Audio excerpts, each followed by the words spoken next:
It started like any other evening on Maplewood Lane. The Johnsons were the kind of family everyone admired. A beautiful two-story home, well-trimmed lawn, a shiny SUV in the driveway. Neighbors often said, if you looked up the word perfect in the dictionary, you'd see the Johnsons' picture. But on a quiet Sunday morning, that picture-perfect life shattered. Police tape stretched across the yard, flashing red and blue lights painted the street, and whispers spread like wildfire. Something terrible has happened inside. At 7:43 a.m., a neighbor dialed 911. She reported seeing the Johnsons' front door wide open, something completely out of character. Officers arrived within minutes. What they found inside would haunt them for years. The living room looked undisturbed. No sign of forced entry, no overturned furniture. But as they climbed the stairs, a silence hung in the air that felt unnatural.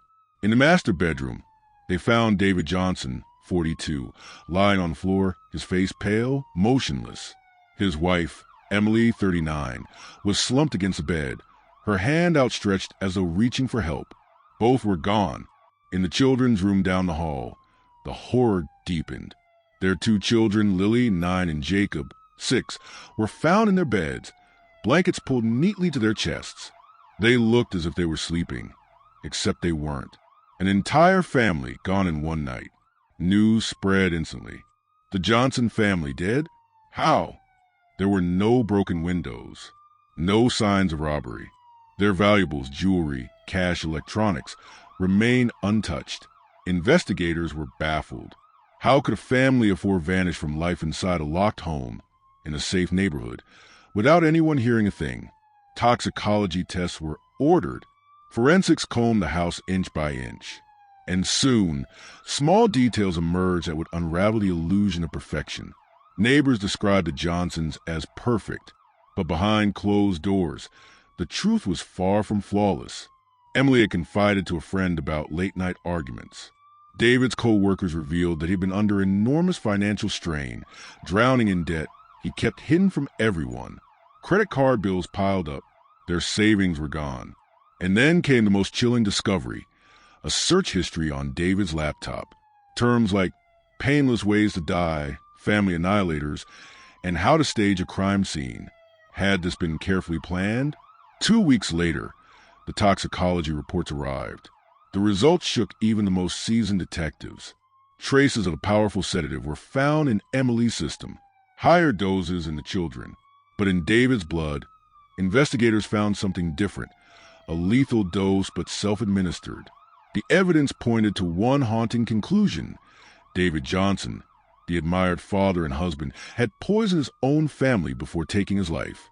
But why? Detectives pieced together the timeline. David had secretly taken out multiple loans. His business was collapsing. He had been living a double life of control and desperation. To outsiders, he was a perfect dad. Inside, he was unraveling. And in a chilling act of twisted logic, he decided if he couldn't maintain the perfect image, he wouldn't allow his family to live through the shame. It wasn't an intruder. It wasn't a random act of violence. The monster had been inside the home the entire time. The community was shaken to its core. Memorials lined the sidewalk in front of the Johnsons' house. Stuffed animals, candles, handwritten notes. We loved you, Lily. Rest in peace, sweet Jacob. Neighbors asked themselves, how could we not have seen the signs? Experts later explained that cases like these, where seemingly perfect parents destroy their own families, are rare but tragically real. Psychologists call it family annihilation, a crime rooted not in hatred, but in distorted love, pride, and control. When detectives returned belongings to surviving relatives, they found Emily's private journal. On the last page, written just days before the tragedy, she had scribbled a line that still gives chills. I don't think I really know the man I married anymore. The Johnson story reminds us that what we see from the outside is never the full truth. Behind smiling photos and tidy homes, darkness can grow unnoticed. This wasn't just a murder case. It was a warning. Perfection can hide pain, and silence can be deadly. And that's why the case of the Johnson family will forever be remembered as the day when the perfect family became a crime scene.